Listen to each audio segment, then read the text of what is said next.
नमस्कार। आसान commerce classes में आपका स्वागत है। आज हम करेंगे 11th क्लास की बिजनेस स्टडी का सेकंड चैप्टर का फर्स्ट पार्ट, जिसमें आज हम सोल प्रोप्राइटरशिप की meaning, features, merits and limitations को करेंगे। तो चलिए शुरुआत करते हैं सोल प्रोप्राइटरशिप के मीनिंग से। Meaning of sole proprietorship. Sole proprietorship देखिए दो शब्दों से मिलकर बना है, सोल और प्रोप्राइटरशिप। सोल का अर्थ होता है ओनली यानी वन, और प्रोप्राइटरशिप का मतलब होता है ओनरशिप, यानी कोई भी बिजनेस की एक ऐसी फॉर्म जिसका एक ही मालिक होता है, यानी सिंगल ओनर होता है। अब देखिए हम जैसे रोजाना आप देखते हैं अपने अड़ोस पड़ोस की दुकानों को, तो ज़्यादातर आप देखेंगे कि उनका जो मालिक है वो एक ही होता है, एक ही आदमी मिलता है, जिससे कि आप कभी सामान लेने जाते हैं, चाहे आप बुक सेल स्टेशनरी की दुकान पर जाएं, चाहे आप दूध ब्रेड लेने के लिए जाएं, चाहे आप कहीं ब्यूटी पार्लर है जो वहाँ पर जाएं, चाहे आप हेयर सैलून पर जाएं, तो या कोई कार का मोटरसाइकिल मैकेनिक है उनके पास जाओ, वो सब क्या होते हैं, सोल प्रोप्राइटर ही होते हैं, उनकी अपनी एक। तो इसकी क्या है कि छोटी दुकानें होती हैं ये, और रोजाना की ज़रूरतों के लिए ज़्यादातर ये जो बिजनेस ये किए जाते हैं। अब इसकी जो हम डिटेल एक परिभाषा देखते हैं, इसको इस तरीके से परिभाषित किया गया है, यानी sole proprietorship refers to a form of business organisation. यानी सोल प्रोप्राइटरशिप क्या है, एक बिजनेस ऑर्गेनाइजेशन की एक फॉर्म है which is owned manage and control by an individual, जो कि एक ही व्यक्ति जिसका ऑनर होता है वो ही उसका मैनेजर होता है और उसके द्वारा वो कंट्रोल की जाती है। And who is the recipient of all profits and bear of all risk, जो सभी प्रॉफिट्स का रेसिपेंट भी होता है, यानी सभी जितने प्रॉफिट होते हैं वो अकेला उनको प्राप्त करने वाला होता है, और जितने भी रिस्क होते हैं या जो लॉसेज होते हैं उन्हें भी वो खुद एक अकेला वही व्यक्ति बियर करता है। अब देख इसमें हमारी बहुत सारी फीचर्स, इस डेफिनेशन को जब हम देखेंगे तो इसमें हमारी बहुत सारी फीचर्स हमें मिलती हैं, जिनको हम अलग से देखते हैं। सबसे पहले जो इस फीचर में हम देखते हैं फॉर्मेशन एंड क्लोजर।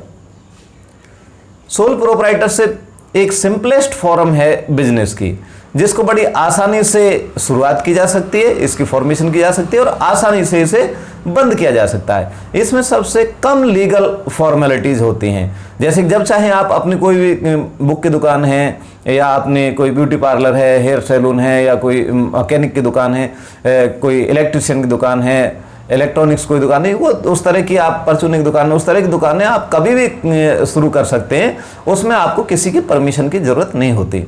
लेकिन कुछ चीज़ें अपवाद स्वरूप होती हैं इनमें, जैसे कि किसी का हमें लाइसेंस लेना पड़ता है, कोई चीज़ ऐसी होती है, तो बस उसके अलावा और कोई ज़्यादा फॉर्मेलिटीज इसमें नहीं होती। और बंद करना तो और भी आसान है, जब कोई व्यक्ति जब भी चाहता है तभी अपनी इस तरह के बिजनेस को बंद कर सकता है।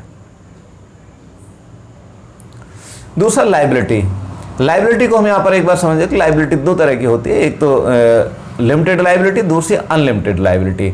जितना पैसा हमारा बिजनेस में लगा हुआ है, अगर हमारी लाइबिलिटी उस पैसे तक है, उतने रुपए तक है, तो वो हमारी लिमिटेड लाइबिलिटी कहलाती है। और अगर हमारी लाइबिलिटी बिजनेस के एसेट से हमारी पर्सनल एसेट्स तक भी हमारी लाइबिलिटी होती है, तो अनलिमिटेड लाइबिलिटी कहलाती है। और जैसे अब इसी एग्जांपल में इस बात को थोड़ा सा और ध्यान से क्लियर समझ लें, जैसे किसी कंपनी में जब हम पैसा लगाते हैं, उसके शेयर परचेज करते हैं, और अगर कंपनी डूब जाती है, ज़्यादा से ज़्यादा जो पैसा हमने बिजनेस में कंपनी में लगाया हुआ हमारा वही डूबता है, हमारी पर्सनल प्रॉपर्टी के ऊपर उसका कोई असर नहीं पड़ता। जो कंपनी के क्रेडिटर्स हैं, जो लेनदार हैं, वो हमारी पर्सनल प्रॉपर्टी से अपना पैसा वसूल नहीं कर सकते। लेकिन सोल प्रोप्राइटरशिप में अगर कहीं लॉस हो जाता है और जो बिजनेस के क्रेडिटर्स होते हैं वो हमारे जो पर्सनल जो प्रॉपर्टी है उसको बेचकर भी अपना पैसा वसूल कर सकते हैं। नेक्स्ट पॉइंट आता है sole risk bearer and profit recipient. ये हमने अपने डेफिनेशन में देखा, जब अकेला ही मालिक है, अकेला ही मैनेजर है, अकेले कंट्रोल करता है, तो उसके सारे रिस्क भी खुद बियर करता है और प्रॉफिट भी खुद ही सारे प्राप्त करता है। Next control. सोल प्रोप्राइटरशिप में क्योंकि एक अकेला जब उसका मालिक होता है तो उसका पूरा कंट्रोल भी उसी को होता है, उसे किसी के एडवाइस लेने की या किसी से डिस्कस करने की या किसी कोई परमिशन लेने की कोई आवश्यकता नहीं होती। पूरे डिसीजन, जो सभी डिसीजन हैं अपने बिजनेस से संबंधित, वो खुद मालिक होता है, तो एक ही व्यक्ति लेता है। No separate entity. लीगल यानी कानून की नज़र में सोल प्रोप्राइटरशिप का बिजनेस और सोल प्रोप्राइटर दोनों अलग अलग सेपरेट एंटिटी नहीं होते। हालांकि अकाउंट के दृष्टिकोण से हम इन दोनों को अलग अलग मानते हैं, लेकिन लॉ में अलग नहीं माना जाता। यानी जो बिजनेस की लायबिलिटीज एसेट्स होती हैं वो सोल प्रोप्राइटर की मालिक की खुद की पर्सनल प्रॉपर्टी की तरह होती हैं, और जो पर्सनल प्रॉपर्टी होती है वो भी एक बिजनेस प्रॉपर्टी की तरह होती है। यानी कोई बिजनेस का अगर कोई लेनदार है, कोई क्रेडिटर है, वो हमारी पर्सनल प्रॉपर्टी को बेचकर भी अपना पैसा हमसे वसूल कर सकता है। लेक ऑफ बिजनेस कंटिन्यूटी, यानी जो बिजनेस है वो ज़्यादा दिन तक, बहुत लंबे समय तक नहीं चलता। अगर किसी व्यक्ति की डेथ हो जाए, जेल हो जाए, उसको बैंकरप्ट हो जाए, तो ऐसी दशा में बिजनेस को बंद करना पड़ सकता है। नेक्स्ट, अब हमारे फीचर्स देखने के बाद हम देखते हैं कि इसके मेरिट्स क्या हैं, डीमेरिट्स क्या है। क्योंकि फीचर से हमें कुछ पता लग रही है, कुछ फीचर तो ऐसे जो कि बड़े फायदेमंद से दिखाई दे रहे हैं, कुछ ऐसे कि भाई माइनस, अगर ये नहीं होता तो और ज़्यादा अच्छी ये सोल प्रोप्राइटरशिप रहती।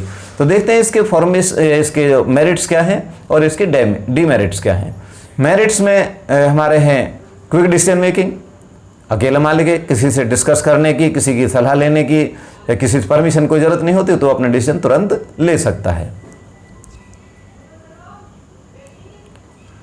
नेक्स्ट है कॉन्फिडेंशियलिटी ऑफ इंफॉर्मेशन। अब बिजनेस की जो इन्फॉर्मेशन उसे बताने की किसी को जरूरत नहीं होती, तो अपने जो बिजनेस के सीक्रेट्स हैं वो अपने तक ही उसके सीमित रहते हैं। इसकी ऐसी कोई कंपल्सन नहीं है कि अपने जो बिजनेस के प्रॉफिट एंड लॉस या अपनी बैलेंस शीट है वो पब्लिकली करे या किसी और को बताए। तो इसमें सोल प्रोप्राइटरशिप में बिजनेस के जो सीक्रेट्स होते हैं उनको आसानी से कॉन्फिडेंशियल रखा जा सकता है। डायरेक्ट इंसेंटिव, अब आदमी जितनी मेहनत करता है और उसे प्रॉफिट कमाता है तो वो प्रॉफिट सारा उसी एक ही व्यक्ति को मिलता है, उसका कोई बंटवारा नहीं होता। इसलिए उसे और ज़्यादा, जब सारा प्रॉफिट उसे मिल रहा है तो वो ज़्यादा प्रॉफिट कमाने के लिए और ज़्यादा मेहनत करता है। दूसरी कोई भी ऐसी फॉर्म नहीं है जिसमें कि सारा प्रॉफिट अकेले व्यक्ति को मिलता हो। जैसे कि कुछ 4-5 मान लो पार्टनरशिप में कोई काम करते हैं और ज़्यादा लोग, बाकी लोग मेहनत नहीं करते, एक आदमी ज़्यादा मेहनत करता है, लेकिन उसके वजह से जो प्रॉफिट होता है वो सब में बट जाता है, तो उसे उसका डायरेक्ट इंसेंटिव नहीं मिलता। जितनी मेहनत करता है उतना प्रॉफिट नहीं मिलता। तो लेकिन सोल प्रोप्राइटरशिप में जितना वो हार्ड वर्क करेगा उतना प्रॉफिट कमाएगा, और पूरा प्रॉफिट उस स्वयं अकेले उसी व्यक्ति को मिलेगा जो मेहनत कर रहा है। नेक्स्ट पॉइंट है सेंस ऑफ अकम्प्लिशमेंट। इसका अर्थ होता है कि फीलिंग प्राउड। जब हम कोई आदमी कोई कठिन कार्य करता है और उसमें उसे सफलता मिलती है तो उससे क्या है, उसे प्राउड फील होता है। तो यहाँ पर भी सोल प्रोप्राइटरशिप में जब प्रॉफिट कमाता है और अच्छे डिसीजन लेता है, उसकी प्रोग्रेस करता है, तो उसे एक प्राउड फीलिंग होती है और सेटिस्फेक्शन उसे मिलता है। Ease of formation and closure, ये सबसे बड़ा इसका, ये भी एक मेरिट ही है कि उसे जब चाहे वो आसानी से उसे शुरू कर सकता है और आसानी से जब चाहे उसे बंद कर सकता है। तो ये हमारी मेरिट्स हैं, लेकिन कोई भी चीज़ ऐसी नहीं जिसकी केवल मेरिट हो। हर चीज़ की जिसके मेरिट है उसके डीमेरिट भी होते हैं। तो इसके कुछ डीमेरिट्स भी हैं, उनको भी हम एक बार देख लेते हैं। लिमिटेड रिसोर्सेज, सबसे बड़ी लिमिटेशन जो सोल प्रोप्राइटरशिप की है वो है लिमिटेड रिसोर्सेज। क्योंकि अकेला व्यक्ति एक व्यापार करता है तो अकेला व्यक्ति अपनी कैपिटल लगाता है, अकेला व्यक्ति उसके मैनेजमेंट करता है उसका, तो उसके पास में जो रिसोर्सेज है वो कम होते हैं। एक व्यक्ति के पास तो एक लिमिटेड ही कैपिटल होगी, और ज़्यादा से ज़्यादा वो क्या, थोड़ा बहुत अपने फ्रेंड सर्कल से या कहीं से लोन ले सकता है। बैंक भी बहुत लंबे पीरियड के लिए बहुत बड़ा लोन सोल प्रोप्राइटरशिप में नहीं देते। तो इस तरह से इसका एक्सपेंशन होने की, ज़्यादा विस्तार होने के सोल प्रोप्राइटरशिप के कम चांसेस होते हैं। Limited life of business concern, अब बिजनेस जैसे हमने देखा था कि कोई आदमी बीमार पड़ जाए या उसका इंटरेस्ट ना रहे या डेथ हो जाए तो ऐसे में बिजनेस उसे बंद करना होता है। तो ये बिजनेस की जो लाइफ है बहुत ज़्यादा लंबी नहीं होती। अनलिमिटेड लाइबिलिटी, और सबसे बड़ी एक जो इसकी कमी है अनलिमिटेड लाइबिलिटी की है। क्योंकि जब आदमी बिजनेस करता है तो बिजनेस में तो वो पैसा लगा देता है, लेकिन उसे डर रहता है अगर ज़्यादा कोई घाटा हो गया, कोई एक्सीडेंट हो जाए या कोई गलत डिसीजन हो गया तो उसकी जो पर्सनल प्रॉपर्टी है वो भी दाव पे लग जाती है। जो हमारे बिजनेस के क्रेडिटर हैं हमारी पर्सनल प्रॉपर्टी से भी अपना पैसा वसूल करते हैं। तो ये भी एक बड़ा माइनस है सोल प्रोप्राइटरशिप का। Limited managerial ability. अब जो एक व्यक्ति है उसकी एबिलिटी, मैनेजरियल एबिलिटी भी लिमिटेड होगी। कोई व्यक्ति ऐसा नहीं है कि जिसके सेल में भी, परचेज में भी, फाइनेंस में भी, प्रोडक्शन में, सब में एक्सपर्ट हो, तो ऐसे में वो बहुत ज़्यादा अच्छे डिसीजन नहीं ले पाता है। तो ये हमारे क्या है, डीमेरिट्स हैं एक सोल प्रोप्राइटरशिप की। यानी कहने का मतलब ये है कि अगर हमारे पास में अनलिमिटेड रिसोर्सेज होते और अनलिमिटेड किसी व्यक्ति की एबिलिटी होती, तो इस सोल प्रोप्राइटरशिप से बेहतर और कोई बिजनेस नहीं होता। तो अब बिजनेस को इसके जो सूटेबिलिटी है वो किस तरह के बिजनेस में होगी, यानी छोटे, लिमिटेड छोटे बिजनेस में, जहां पर हमारे जो कंज्यूमर है वो हमारे आसपास रहते हों और उनकी डेली की चीज़ें, ज़रूरतें का हमारा बिजनेस हो, तो ऐसे में सोल प्रोप्राइटरशिप ज़्यादा लोकप्रिय है और ज़्यादा प्रचलन में है।